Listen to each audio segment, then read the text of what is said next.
Dans l'actualité des idées de cette dernière partie de la Grande Table, l'homme arabe et la France, entre fantasmes et préjugés. On en parle avec l'historien américain Todd Shepard, notre invité, maître de conférence à l'université Johns Hopkins de Baltimore, figure de la nouvelle génération d'historiens américains, spécialiste de la guerre d'Algérie, de l'Algérie et de l'histoire des genres. Auteur notamment de Comment l'indépendance algérienne a transformé la France, un ouvrage paru en 2008. Il fait paraître ce mois-ci Mal décolonisation, l'homme arabe et la France, de l'indépendance algérienne à la révolution iranienne chez Payot. Lumière sur la France des années 60 et la France des années 70. Façon et contrefaçon de nos représentations ballottées entre les discours de l'extrême droite qui refusent de penser le passé colonial et concentrent ses saillies sur l'homme arabe, violent, vindicatif, qui viendrait envahir l'Hexagone par le biais de l'immigration, et les discours arabophiles d'une partie de la gauche au lendemain de 68 qui défend au contraire un homme révolutionnaire, arabe, viril et téméraire, résistant à toutes les formes de domination. Alors par quel biais ces deux visions vont-elles s'affronter ? Comment vont-elles aussi évoluer dans et avec le contexte politico-social de l'époque, et notamment celui de la libération sexuelle ? Quel héritage surtout aujourd'hui ? On en parle donc avec notre invité Todd Shepard. Bonjour. Bonjour. Merci d'être avec nous. Merci pour votre français. Comment un historien américain en vient à s'intéresser à l'histoire française et surtout à cette page de notre histoire qu'est la colonisation ? Todd Shepard. Pour moi, c'était d'abord ancré dans une expérience personnelle de jeunesse. J'avais fait une année de lycée en France, chez deux familles françaises. D'abord à Douai et puis après près de Vienne, dans le sud. Et donc là, j'avais eu pas mal d'expériences qui m'ont bien marqué. Et puis après, j'ai fait des études universitaires qui étaient plus ancrées sur des questions de c'est ce qu'on appelle maintenant du genre, la théorie du genre, sauf dans une façon un peu plus compliquée que ce dont on parle maintenant en France. Vous n'aimez pas ce mot-là ? Comment ? Vous n'aimez pas ce mot-là, de théorie du genre ? La théorie du genre. Pas la façon. Ambigu. Je trouve que c'est important de se rendre compte que à quel point c'est intéressant et nécessaire de penser le fait que il y a plein de gens qui se reconnaissent pas dans une simple division et qu'on est constamment en train d'insister qu'il faut diviser le monde en deux. Et puis d'assigner de certaines qualités à telle ou telle selon cette division. Et que ça marche pas, qu'on est constamment en train de réfabriquer des lois ou de réfabriquer des arguments, ou de piquer des crises. Là, on a bien vu ça en France avec le Manif pour tous, qui des gens crient de rage. Comme si on pose des questions, on réarrange un tout petit peu aux marges, que ça allait détruire l'ensemble. Donc la théorie du genre, les théories du genre, la façon de penser ça, je trouve super impressionnante, de pouvoir à la fois penser des histoires de domination, d'hierarchisation, les façons de les contester, mais aussi les façons de les réfabriquer. C'est-à-dire, c'est toujours en crise, le rapport de genre. Qu'est-ce que c'est d'être un homme? Qu'est-ce que c'est d'être une femme? Et on pas toujours prétendre que c'est totalement évident, que ça va de soi, et que mais à la fois que toute question qu'on pose, ou tout effort de penser un peu autrement, est un énorme danger pour la civilisation. On a entendu pendant le débat sur le Pax ou encore sur le mariage pour tous. Donc ouais, je trouve mais ça, que en tout cas, c'est une crainte ou une vision très franco-française. Cette question du genre, elle est quand même abordée autrement aux États-Unis, qui reste le berceau de ces études de genre. Hein. Juste, on en parlait avec Joanne Scott, qui était notre invitée récemment. Tout à fait. Je suis étudiant. J'ai étudié sous l'égide de John Scott. J'ai énormément appris. Et c'est une des choses qu'elle a soutenu en moi. C'est ça qui a fait basculer mes recherches, c'est-à-dire j'avais commencé avec un désir de faire une histoire du mouvement gay américain, mais comme j'avais le français, j'avais cette expérience française, des gens m'ont dit voilà, allez vers l'histoire française, il y a plus de bourses, parce qu'il y a peu d'Américains qui parlent français. Et avec ses travaux à elle et celles de Bonnie Smith et d'autres historiennes, notamment du genre et du féminisme, en fait, j'ai trouvé un sujet qui était assez différent, c'est-à-dire la question du rapport des Algériens à la France à la fin de la guerre d'indépendance algérienne. Et il faut se rappeler, c'était dans les années 90 que moi, je me suis rentré dans cette discussion. Et c'est ce qui m'a marqué, c'était qu'est-ce que ça voulait dire d'insister qu'un Algérien ne pourrait pas être français. Dans les années 50, ça voulait dire vous étiez d'extrême gauche, même aux marges de l'extrême gauche. Il y avait presque personne à gauche, le Parti communiste, qui acceptait l'idée que des Algériens qui étaient citoyens français à ce moment, nés dans un territoire français, des départements français, ne pourraient pas être français. Alors que les années 90, de dire ça, c'était d'extrême droite. Donc c'est un basculement de sens. Ça, c'est ça qui m'intéressait moi. Et de penser dans la suite des études de genre, qu'est-ce que ça veut dire, et surtout de John Scott, qu'est-ce que ça veut dire d'insister, d'être pris comme différent, d'être accepté dans sa différence. Donc dans une réflexion de elle et d'autres, aux États-Unis, on essaie de penser de comment garder l'impulsion théorique et des aperçus à la fois politiques, mais aussi épistémologiques, de cette distinction entre des gens et des formes d'oppression que l'universalisme en soi ne reconnaissait pas. Donc il faut insister sur des questions de différence, mais que ça marche pas. Pour elle, c'était la question. Les femmes dans l'histoire, ce n'est pas une catégorie qui tienne. Et c'est la même chose avec les Algériens, les Français, surtout les Arabes. C'est des catégories qui ne tiennent pas, mais qu'on les mette devant. Et qu'est-ce que ça veut dire d'insister sur une reconnaissance de ça? Les Algériens qui ont exigé une reconnaissance de leurs différences et qui maintenant aussi, on va dire, marginalisez-vous, allez dans votre ghetto, restez à la marge. Vous n'avez pas le droit de participer dans la grande train de l'histoire, de rentrer dans l'histoire, comme disait un certain au sujet de l'homme africain. Donc comment on les bloque? Donc c'est des interrogations comme ça qu'il y a d'autres questions qui se posent quand on regarde de ce point de vue qui pour moi étaient inspirées des questions de genre. Et c'est avec ce sujet de l'homme arabe, dans mes recherches qui étaient sur les archives institutionnelles de la France, de comment la guerre d'Algérie a pris fin en France, comment les institutions de la République française ont été redéfinies en résultat, comment la définition de qui pourrait être français était réfait pour exclure, qu'il fallait expulser les Algériens de la citoyenneté française. Il fallait expulser notamment des députés et des sénateurs. Il y avait 10% de l'Assemblée nationale algériens, soi-disant musulmans, qui ont perdu leur poste. On les a expulsés en juillet 62. C'est pas l'histoire centrale de cette guerre, pour cette lutte pour l'indépendance, bien évidemment, mais ça nous apprend beaucoup sur des sujets qui nous intéressent aujourd'hui. Et dans ces recherches, j'ai trouvé énormément de questions de genre, de sexualité et de virilité. Et c'est ça dont je voulais justement, parler. Todd Shepard, vous évoquez ces 4 décennies entre les années 50 et 90 où le basculement a pu se faire. Vous insistez dans cet ouvrage, vous vous arrêtez surtout sur cette période des années 60 à la fin des années 70, ces 2 décennies qui ont été assez fondatrices pour vous, des représentations dont on peut retrouver aujourd'hui encore des traces de cette figure de l'homme arabe en France. Vous évoquez ces 2 discours qui se sont pendant longtemps affrontés après la décolonisation. Comment ces 2 visions, celle plutôt de l'extrême droite, celle plutôt arabophile, je vulgarise un peu, entretenue par la gauche, se sont construites en fait? D'abord, il y a une longue histoire, depuis les croisades, qui est renouvelée en France, notamment avec la conquête d'Alger en 1830, donc de ces efforts de définir le monde musulman, le monde arabe, l'Algérie en particulier, comme totalement différent. Donc c'est Edward Said et d'autres qui parlaient de l'orientalisme. Et la question sexuelle était très très importante. Et de ces 2 côtés, ils sont toujours en jeu. L'orientalisme qui est un effort de définir l'autre, d'insister que l'autre est à la fois partage quelque chose qui le ressemble, qui ressemble à cette catégorie, qui donne une logique, et qui est totalement différent de nous, en l'occurrence de l'Occident ou des Français.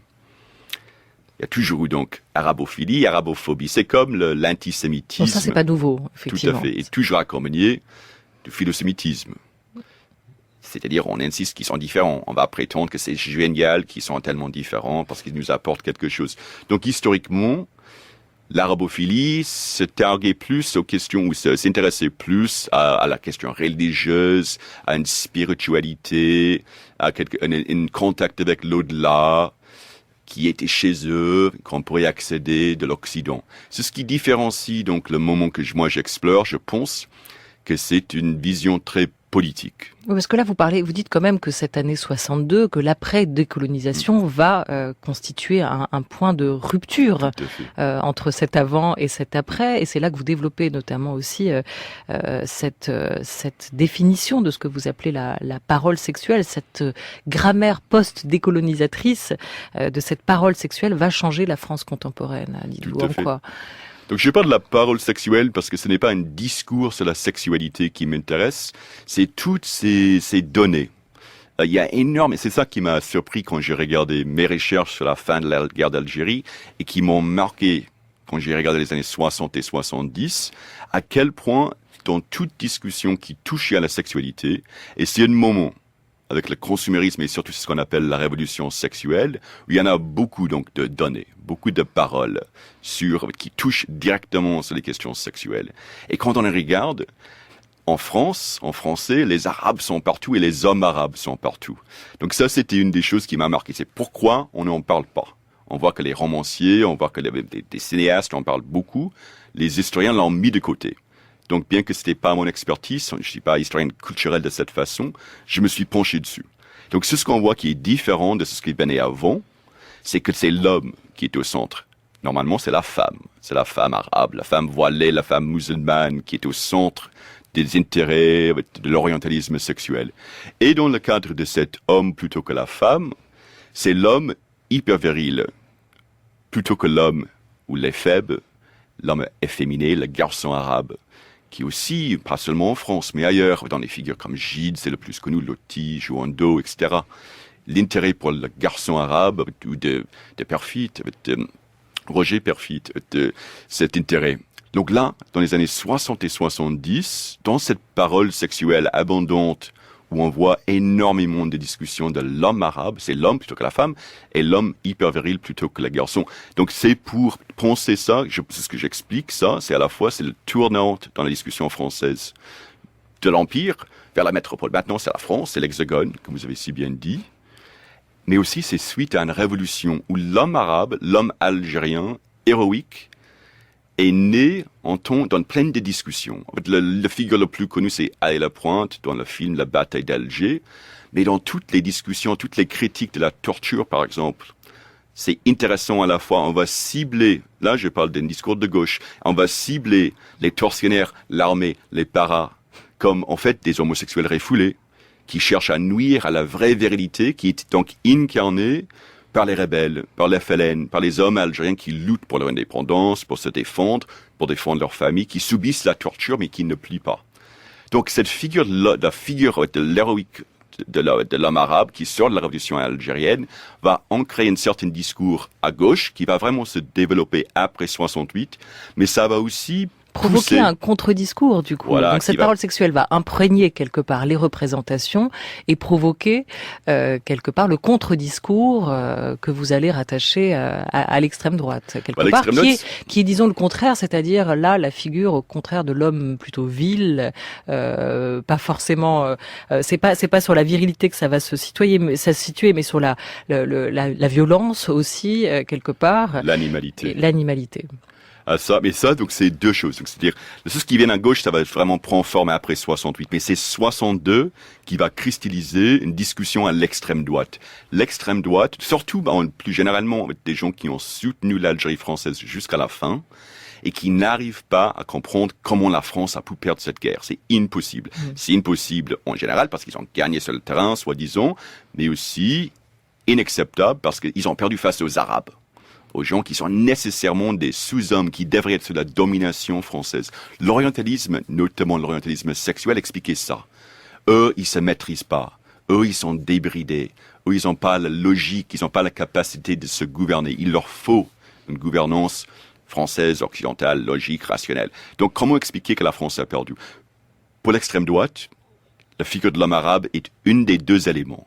Et c'est lié au deuxième, qui est la lâcheté française, la France femelle. Donc c'est une fixation de l'extrême droite sur la virilité, pour dire que le peuple français a failli. Son leader, notamment Charles de Gaulle, a montré une incapacité de se maîtriser, d'être un homme. Donc ce que l'extrême droite voulait expliquer, c'est qu'il fallait des vrais hommes. Comme les paras on essaie de faire, ils ont été lâchés par une France qui se maîtrisait pas. Donc c'est ça, une des choses qui va vraiment développer dans les années 60, l'idée à l'extrême droite, qui est une suite de toutes les idées de l'extrême droite, que la France, le peuple français est femelle de base, de haut en bas, qu'il faut des leaders vraiment masculins, mais un espoir qui naisse à l'extrême droite dans les années 30, qu'on peut peut-être viriliser, réviriliser les Français, le peuple. Donc ces deux idées vont se trouver dans l'idée qu'il faut, dans le propos qu'il faut montrer aux Français qu'ils ont été lâches, qu'ils ont perdu une guerre qu'ils auraient dû gagner, et que c'était une guerre, la guerre d'Algérie, dans les descriptions de l'extrême droite, et ça va jusqu'à nos jours. Patrick Buisson, dans tous ses livres, explique ça. C'est-à-dire qu'il y a quelque chose d'abnormal. On a lâché prise, les Français, et c'est à cause d'un manque de virilité, un manque de normalité virile, hétérosexuelle. Donc, on va fixer l'homme arabe comme une espèce d'animal. Et puis, un certain nombre de personnes à l'extrême droite vont essayer de changer les discussions. Ce qui devient la nouvelle droite. Alain de Benoît, Mabir, Dominique Vénère, qui s'est connu récemment encore pour s'être suicidé à l'hôtel de Notre-Dame pour soutenir la manif pour tous en 2013. Ils vont développer l'idée de l'invasion arabe. Et c'est fait explicitement pour effacer l'histoire coloniale. Arrêtons de parler de la colonisation, arrêtons de parler de tous ces morts algériens, parlons de la victimisation française actuelle. Donc, arrêtons de parler du passé, parlons du présent. Et le présent, c'est une colonisation à l'envers, une invasion de gens qui viennent de l'Algérie, ce sont des Arabes, et qui veulent nuire à la France. Et c'est les gaullistes qui leur ont laissé rentrer dans la cité. En perdant la guerre, et puis maintenant, parce que les gaullistes ne protègent plus la France. Donc, c'est mai 68 qui va cristalliser cette discussion et le recentrer contre la gauche. Donc c'est ça qui est intéressant. Pendant mai 68, l'extrême droite, qui d'abord est fou de joie, ils attendent que la Ve République tombe. L'extrême droite, c'est assez bizarre, a bien ciblé deux institutions en particulier, Nanterre, l'université de Nanterre, et le théâtre de l'Odéon, comme des sites qui étaient repris par les gauchistes, par les questions algériennes, notamment la pièce de Jean Genet, Les Paravents, était un moment mobilisateur pour l'extrême droite, pour lutter contre ça. Donc, deux institutions qui sont au centre des événements de mai 68. Donc, d'abord, l'extrême droite est juste, c'est génial, le fait que la France soit abnormalement constituée, comme disait Lucien Rabaté à ce moment, l'ancien négationniste, beau-frère de Brasillac, résulté dans ça. Et bien puis, ils ont reciblé leur discussion pour dire, en fait, c'est pas la Ve République qui laisse rentrer les Arabes, c'est la cinquième colonne, les gauchistes. On est décrit aussi en termes qui manquent de virilité, mais ce n'est pas tous les Français maintenant. Et c'est pas De Gaulle. C'est Cohn-Bendit, Dandy. C'est, dans la presse de l'extrême droite, c'est des minés marcousiens, nos minés de Nanterre, nos minés enragés.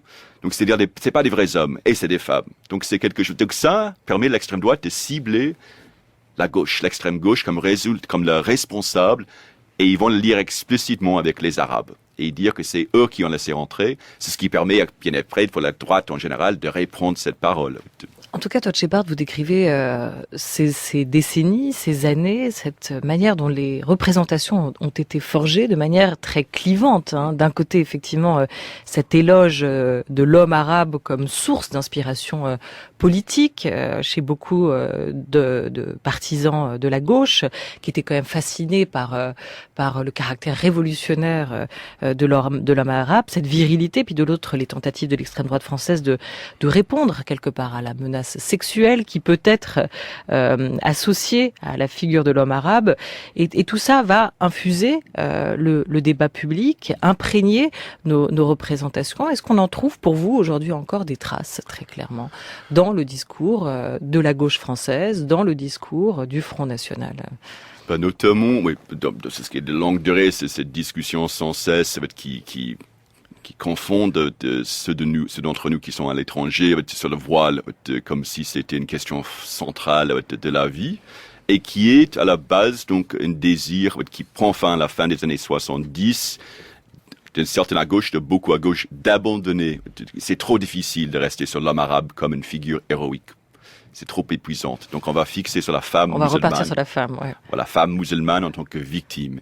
Mais c'est ce qui va donc revenir sur ça, c'est l'homme algérien, l'homme arabe, présenté comme brutal, une brute.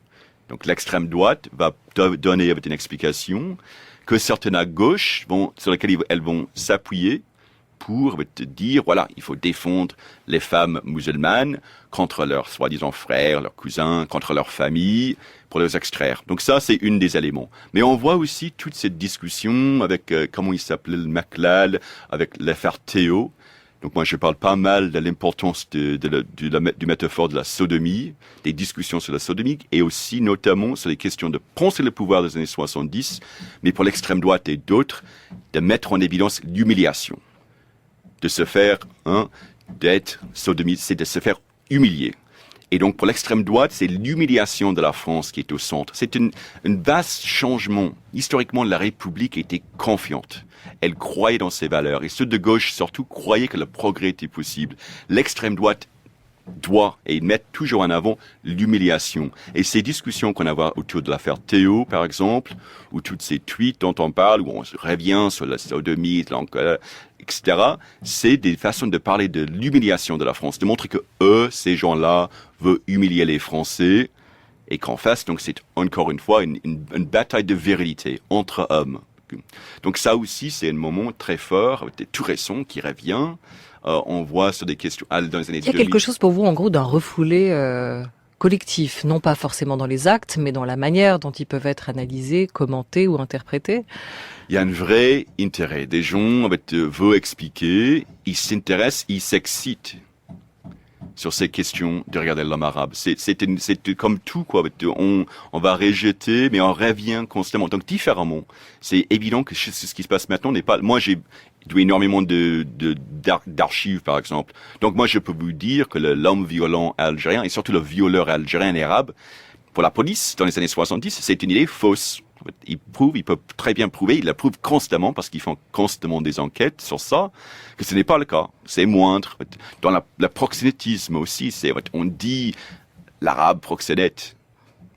Les statistiques policières et autres montrent que c'est totalement pas le cas. Mais on en parle constamment. Et c'est mis au point officiel sur très peu et sont pas du tout écoutés. Donc là, ça revient. Et ça revient à répétition. Et c'est ça qui me trouble. Moi, j'aurais bien aimé que mon livre soit un livre d'histoire, purement. C'est fait sur les archives. Je fais des petits liens directs, mais c'est le fait que c'est si facile de voir les liens avec l'actualité. C'est un résultat de quelque chose de plus large. Et là, j'ai essayé de tracer une vision qui a été abandonnée. Donc on a arrêté d'en parler à la fin des années 70. Une des choses que j'ai dit clairement, c'est que dans les années 60 et 70, on parlait énormément de la guerre d'Algérie, de la violence coloniale, du racisme, notamment anti-arabe, chez les Français. Ça prend pas fin, mais ça rétrécit à la fin des années 70. C'est ce qui a permis de dire, dans les années 90, que les Français n'avaient jamais pris les mesures de la guerre d'Algérie, qu'on n'en parlait jamais en France, des violences coloniales, etc. Alors qu'on en a beaucoup parlé dans les années 70.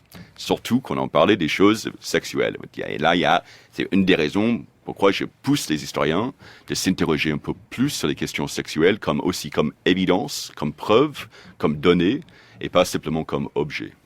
Alors justement, sur cette question du glissement qu'on a pu avoir aussi entre à la fois cette concentration qui a été faite sur l'homme arabe et petit à petit ce retour à la femme arabe, il y a eu cette polémique autour des faits, des violences qui ont été commises la nuit de la Saint-Sylvestre à Cologne, polémique à laquelle avait réagi l'écrivain et chroniqueur algérien Kamel Daoud, qui rappelle que le monde musulman, pour lui, a quand même un problème aujourd'hui avec les femmes. Écoutez-le. Je pense que la femme incarne tout ce que peut-être un islamiste ou un ultra veut se cacher. Et quand je parle d'islamiste, je parle de tous les intégrismes aussi, y compris dans d'autres religions. Le rapport à la femme est trouble parce que la femme incarne ce qu'on essaie d'oublier, ce qu'on veut cacher, la vie, tout simplement. On a l'impression que le corps de la femme appartient à tout le monde sauf à la femme. C'est-à-dire elle est la propriété de son mari, elle est la propriété de son frère aîné, elle est la propriété du plus fort dans le quartier. Son corps appartient aussi à son père, à sa mère, son futur époux, à la société, à la tribu, peut-être au quartier, à la nation même. Mais il n'appartient pas à la femme. Elle est chargée de le transporter, de le nourrir, mais il ne lui appartient pas. C'est pour ça que je parlais d'une sorte de bien vacant qui est assez... ce qui est absolument criminel, qui est absolument désastreux. Je veux dire, la femme, elle est là, on l'oblige à incarner ce qu'elle n'est pas et à se désincarner dans son propre corps. Todd Shepard, je rappelle que vous êtes l'auteur de Mal décolonisation qui vient de paraître chez Payot et notre invité jusqu'à 13h30. Est-ce que dans ces propos de Kamel Daoud, vous retrouvez ce déplacement quelque part des attentions et des représentations? D'abord, il faut dire que depuis les indépendances, plein d'auteurs des pays maghrébins, notamment l'Algérie, mais le Maroc, la Tunisie aussi, on essaie de penser leur situation et de se parler entre eux. il y en a pas mal quand même. Moi, des grandes figures comme Rachid Boujedra, Tal Ben-Jelloun dans les années 70 vont aussi s'exprimer sur ces questions, des questions de l'hétérosociabilité dans leur propre société. Ils écrivent en français. Donc c'est ce qui m'intéresse moi, c'est à quel point leurs livres sont achetés comme des petits pains, que les Français avalent ces choses, on veut ça. Pourquoi? Et moi j'ai pu regarder. Pourquoi, d'après vous? Parce que c'est excitant, c'est intriguant. Si on regarde chez l'autre, il y a cette longue histoire. Moi, je trace un nouvel épisode de l'orientalisme, des fantasmes. Donc, il y a des cauchemars, mais il y a beaucoup de fantasmes aussi. Dans ce monde, les gens, donc on veut penser sexe. Ça, c'est Michel Foucault qui nous a rappelé ça. À quel point il y a une incitation d'en parler, d'expliquer le monde avec des rapports en termes de la sexualité. Donc c'est pourquoi je dis que la parole sexuelle, c'est différent que l'exploration du discours de la sexualité. Mais d'expliquer les gens, leurs actions en termes sexuels, c'est freudienne, etc.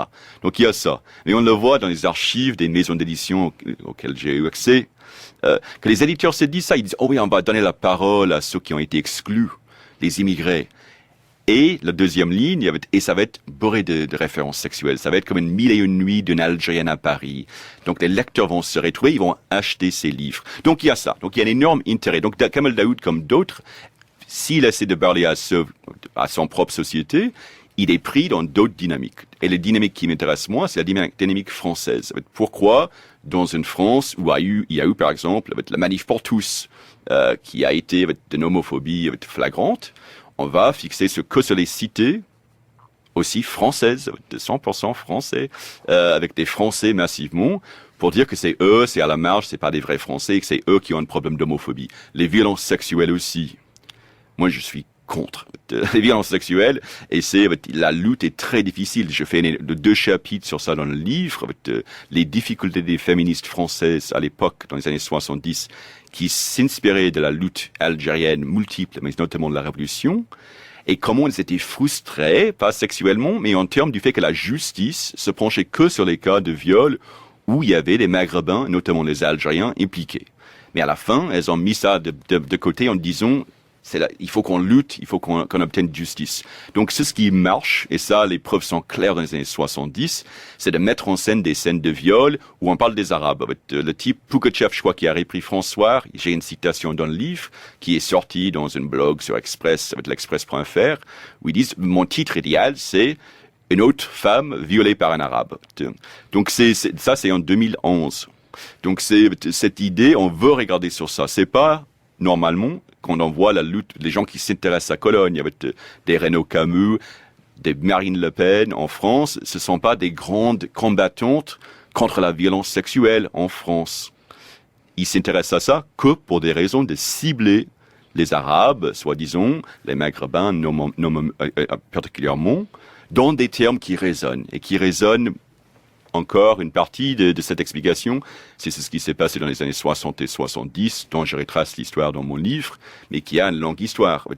Donc c'est 1001 nuits, j'ai déjà cité, c'est Sherazade, c'est tous ces fantasmes qui sont, encore une fois, normalement autour de la femme. Donc aussi le désir de se mettre en tant que protecteur, de protéger les femmes brunes des hommes bruns.